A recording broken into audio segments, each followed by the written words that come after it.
Why, hello there, ladies and gentlemen, boys and girls, children of all ages. My name is Mr. Doggo333, and welcome back to Hearts of Iron 4, 1000-Week Reich as Yeshuv. Now, last time we were here together, the great mind of our time, Mr. Albert Einstein, came to visit our nation. And the great mind of our time, Mr. Albert Einstein, died in our nation. Kind of got assassinated. Not great. Not great at all. But now we have to settle with the fact that it appears that a massive war in the Holy Land is about to kick off soon if we are not careful. Actually, it's probably going to happen no matter what. So, we're going to contact Mr. Shamir over here. And we're going to try to figure out what contingency plans we have. We must face it, the Haganah is not strong enough to fight alone, and we must contact Shamir's Etzel for help. While they will not fight against us, disorganization between our forces could hamper our efforts. So we must agree to some kind of command hierarchy so the two groups will not hinder each other's operations.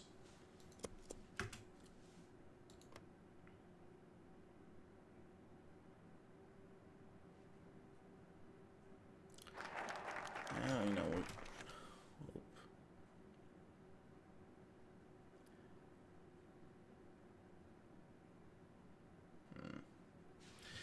David Ben-Gurion was not an idiot. He knew that Shamir's demands today would not be small. Since Hatzahar's boycotting the assembly and their withdrawal from the Yeshuv, they had become a pariah party, but what the Etzel lacked in public support and made up for in arms. Officially, their proportionally large arms stockpiles were stolen from the British, was to an extent highly suspected that they were supported by Italy to a certain degree, if only out of realpolitik concerns. But at the moment, he didn't dare ask. All Ben-Gurion needed was to make sure that the Etzel would cooperate with him when war came eventually. The phone rang at exactly 1900 hours. Good evening, David. Shamir's voice was not very clear. He was probably speaking from the Etzel's many secret safe houses. To you too, Yitzhak. The men had no love for each other, but now is not the time. We both know what each other wants, so let's make it quick. My forces number around 4,000 currently. I have no intention of fighting the Haganah, but wishing to integrate our command structure, I simply have one demand. Spit it out. The Etzel must be allowed to operate with its own equipment.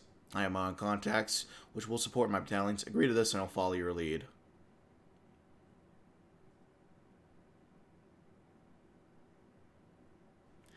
I don't trust a man with a Hitler mustache like that. Especially so soon after everything. Come on, man. That's insensitive. I will not support having an army within an army.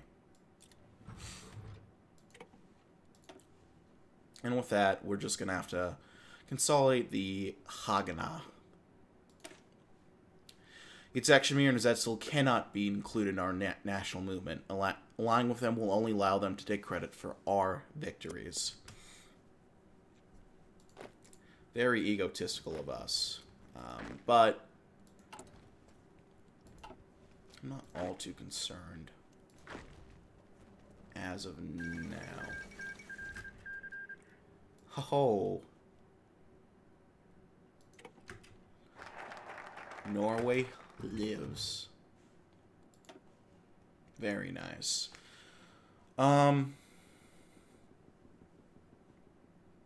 some options here.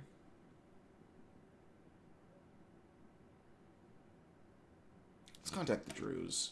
The Druze in the Galilee have long had mixed loyalties towards the Arabs, who often discriminated against them. If we can convince the Druze to defect to our side, we could deny the enemy critical manpower on the northern front.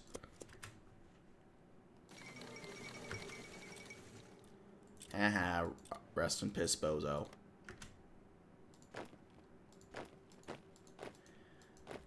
It's not letting me really effectively click some of these little locations right now. Yeah, see, that's not what I mean to click on. Well, Let's formalize a 6th Brigade plan. While the Haganah is the largest fighting force in the Mandate, it's still not an organized enough force to fight proper war. We must draft a plan for complete reorganization of our fighting force. Only then can we achieve victory. So we'll get 6 divisions from there.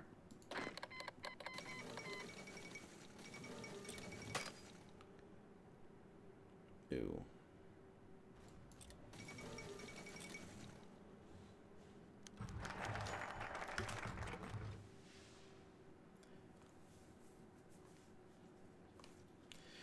Well, this is going to be interesting. Eliezer Kaplan passes away.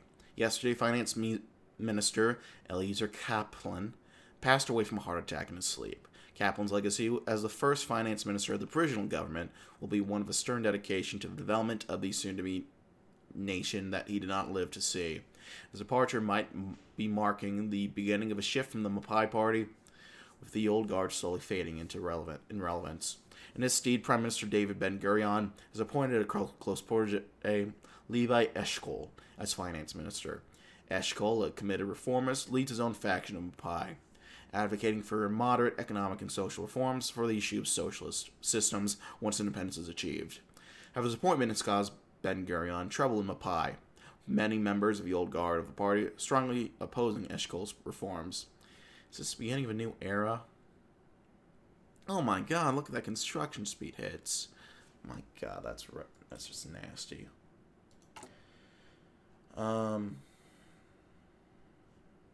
Meanwhile, we have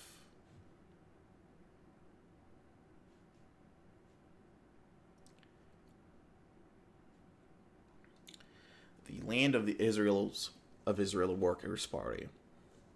Often shortened to Mapai, was formed in 1930 by David Ben-Gurion as a union between the many influential socialist parties of the Zionist movement, effectively uniting the movement under the same party banner for the first time in history. Mapai would go on to utterly dominate issue of politics for the next 20 years, securing a comfortable plurality of votes every election since then. However, all empires must fall, and the party has faced significant turmoil in the last 20 years. Notably, the Marxist Bolshevist faction of the party has broken away to form upon due to Ben-Gurion's appeasement of the British. The revisionists Hatzohar gained significant sympathy from the public due to the failures of the 47 Jerusalem Accords. Despite this, Mapai still remains the most dominant faction in Israeli politics, and the right choices are made, Ben-Gurion's dream can still be realized. Despite this, Ben-Gurion grows old and tired, and everyone is aware that he cannot shepherd the movement forever. His successor must be chosen. So you have 3 options. The party, Moshe Sharet, who serves as foreign minister, seasoned diplomat and politician, represents the old guard of Mapai. In all his charismatic respect as Ben-Gurion, Sharet is known for his dovish stances and preference for diplomacy over military action, putting him in conflict with more hawkish loyalists. We have Golda Meir, former deputy foreign minister and current labor minister. Golda Meir is the highest-ranking female politician in Israel. Staunch supporter of Ben-Gurion, Meir's hawkish stances on security and her respected diplomatic skills have made her a rising star in Mapai. We also have Levi Eshkol, the appointed Minister of Finance, the leader of the party's reformists, those who wish to move towards a more pragmatic economic and social policy once independence is secured. While lacking diplomatic credentials, Eshkol makes up for it in knowledge, political respect, and economic knowledge. While we're currently leading moderately orthodoxist, and our control of the party is moderate thus far. Interesting. Okay. Let's utilize our overseas arms contacts. There are Jews in almost every country in the world, including some of the most powerful in the West. We must use our contacts within the Jewish diaspora and foreign nations to get our hands on much-needed weapons and ammunition that would otherwise be hard to produce locally.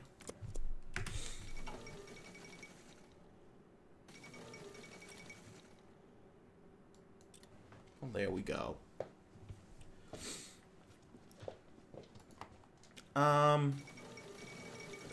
Perm. So, where's this ship heading again? James asks. His job as a dock worker at Port Newark paid him decently, at least decently enough to feed the family well. He didn't really care about the ship's destination, rather just wanted to strike up conversation with the ship's crew. Haifa. delivering business supplies. The man spoke broken English with an accent James could discern as being Eastern European. Such an accent was a rather rare stripe, much more so than before the war. Where are you from? Bulgaria. We deliver and go home. Realizing this conversation would go nowhere, James kept loading the boat without speaking further, watching it set sail at the end of the day. On his way home, he realized that something was off, but he couldn't pin exactly what it was. Until he remembered the numbers on the man's arm. Let's get those workshops overdriven. While our workshops have largely been constricted due to the production of small arms and ammunition due to their size, the upcoming conflict necessitates an overdrive of our production. We'll push for the rapid expansion of these military industries and experiment in the manufacture of larger weapons. I hope it's on Mishor Hahuf, whichever one that is.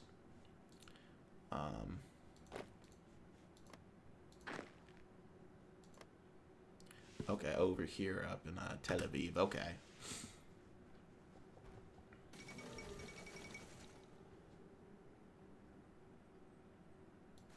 Okay.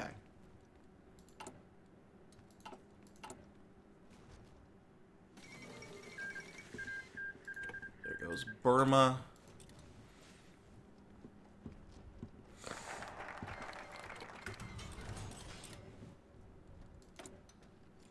What do we...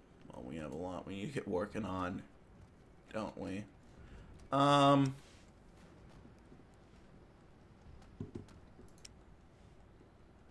Honestly,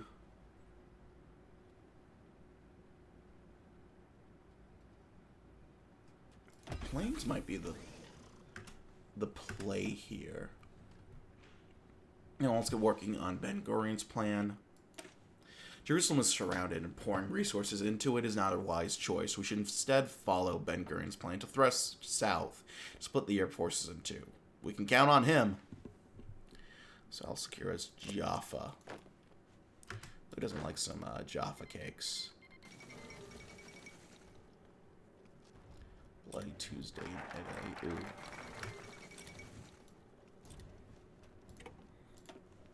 And now it's time for the Night of the Bridges. The time has come. No longer will the Jew beg for mercy. No longer shall we be at the whim of our enslavers. Today the Jew will stand up and fight back. What do we have going on here in the meanwhile? We'll go Stevenson.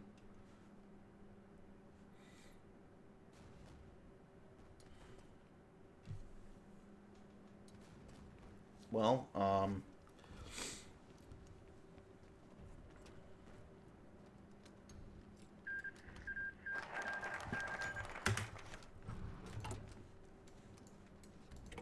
there we go.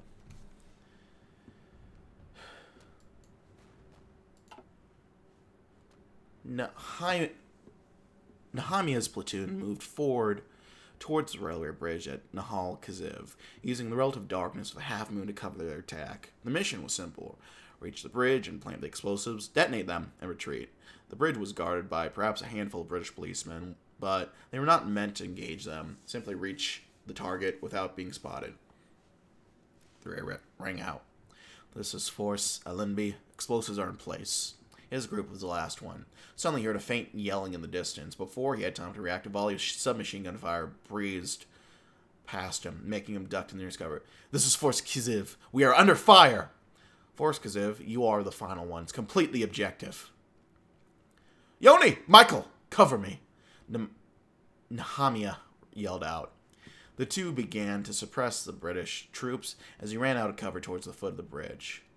Suddenly felt a sharp pain in his abdomen, but he continued his advance, making it to the cover at the foot of the bridge. As the red stains spread across his chest, he used Velas's strength to reach a radio. This is Force Kaziv. Explosives are in place.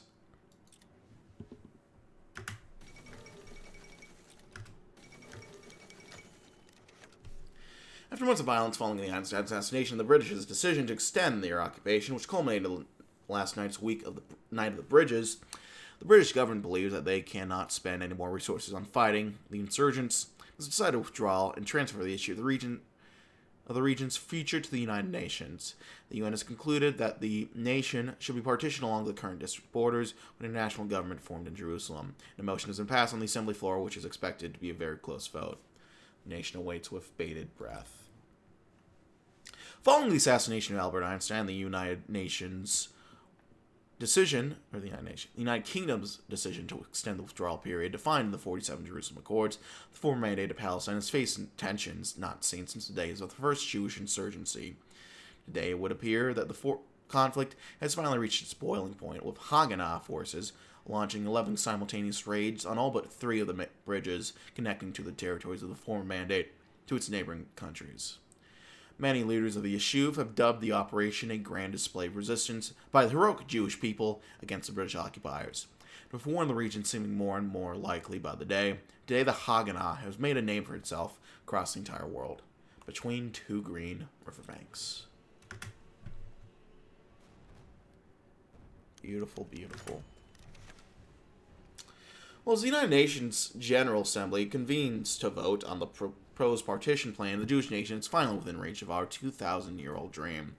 Despite this, Arab rejections of the plan is widespread, and many have concluded that even if the plan is passed by the UNGA, it remains likely that some sort of civil conflict will arise as a result. Due to this, the provisional government has judged it critical that contacts be made with the neighboring states in order to prevent an escalation.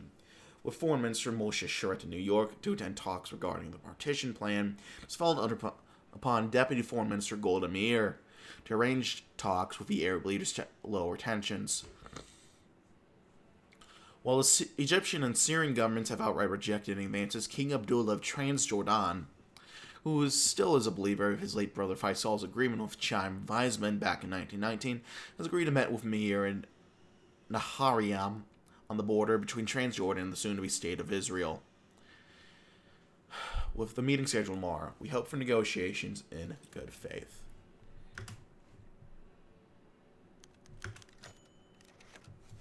The meeting was to take place at the Nahariam power plant.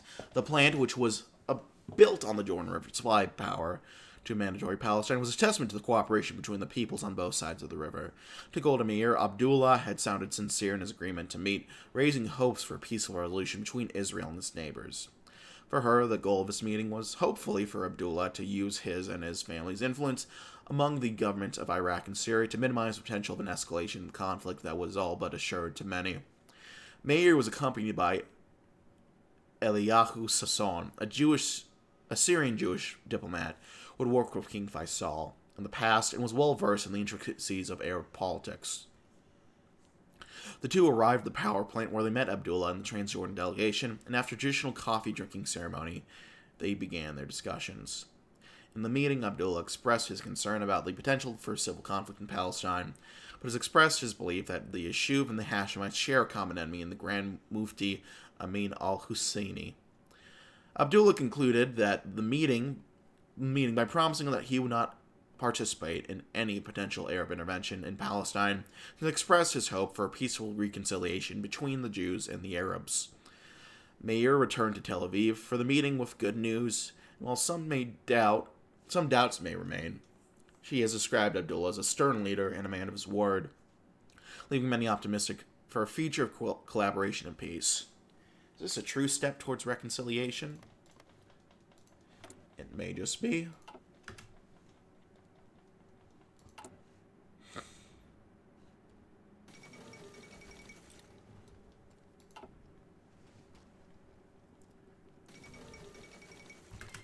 Oh!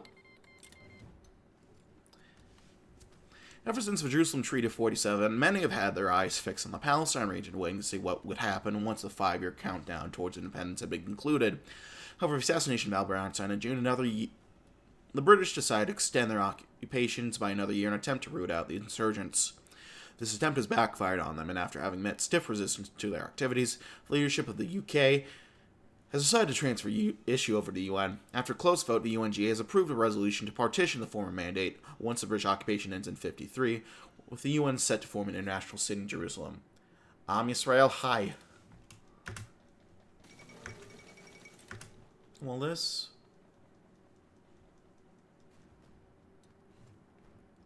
This is good?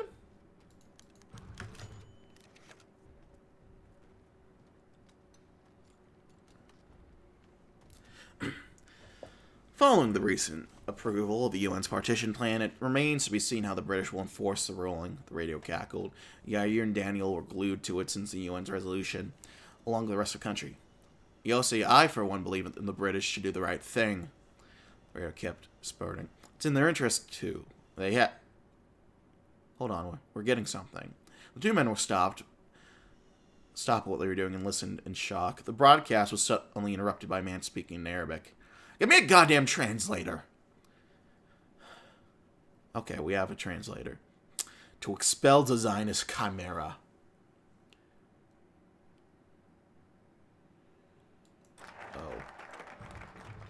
Oh.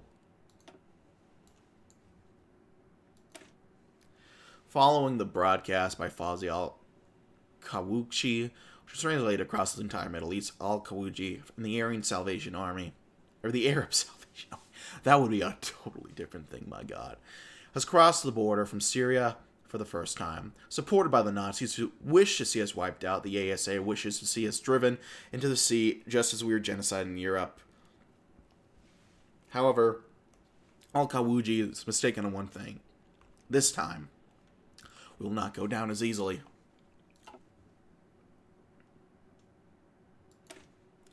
The day has come. The current situation is quickly deteriorating. We will not be left defenseless as our brothers in Europe were. Today, we will no longer be blindly led as sheep to the slaughter. Today, we rise together as a free people in our own land.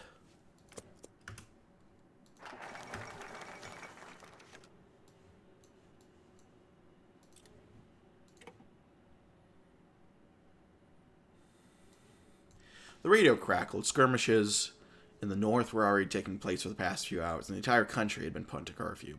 Yosef leaned in as he heard the all-familiar voice begin to speak. Brothers and sisters of the Jewish nation, today I speak to you not as a leader of Yeshuv or Mapai. Today I speak to you as a brother of the nation.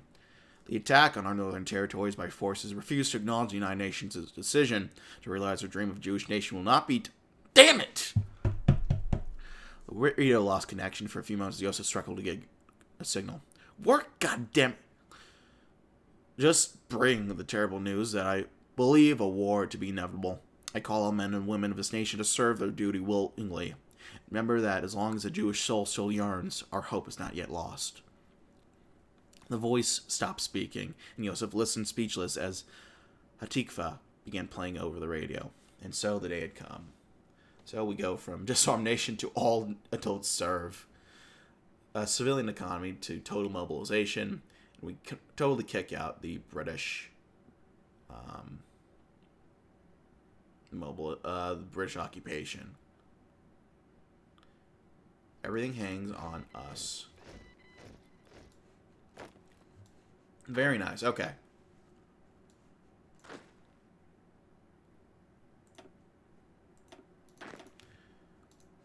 So it looks like we have to hand out our units again, which is a little annoying.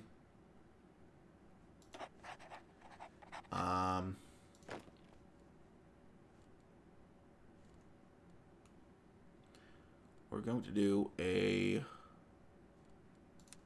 simple fallback line over these provinces.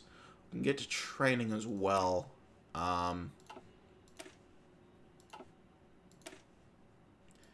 These guys all kind of suck. But we can pump them out like nothing else. I think that's what's most important right now. Something trial by fire.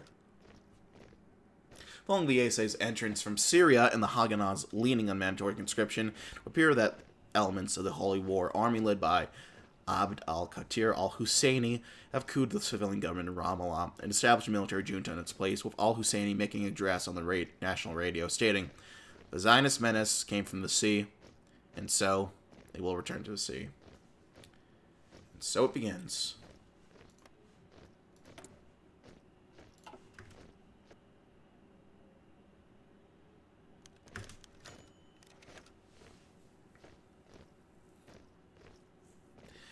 How much longer? Artie asked. The twists and turns of the road up to Jerusalem made him sick, and being in the back this time didn't help.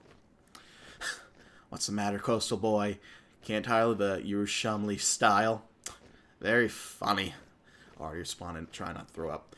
Once you get these supplies delivered, we'll have plenty of time to read the mountain air. They say it's as clear as... Why did he stop talking? No, he couldn't hear anything. His ears were ringing? Artie's thoughts were put on hold as he was launched out of his seat onto the roof of the now flipped truck. He covered his ears, but it could not stop the screams.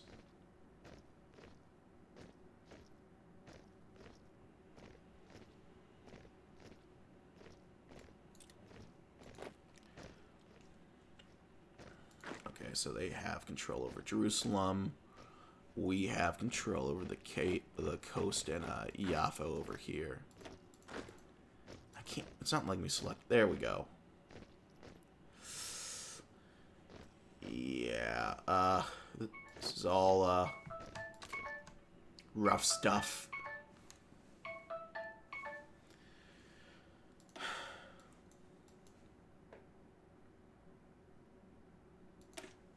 Jerusalem, our home, our spirit, our history, our legacy. The holy city is under siege. It must be protected at all costs. How high will that cost be? We're going to have to wait and see for the next video to find out.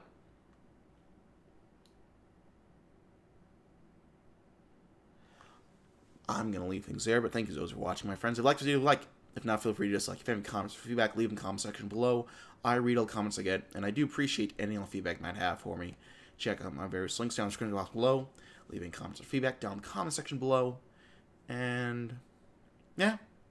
I'm going to leave things there, but thanks as always for watching, friends. My name has been Mr. Dogbout333, and I'll see you all next time. Bye-bye.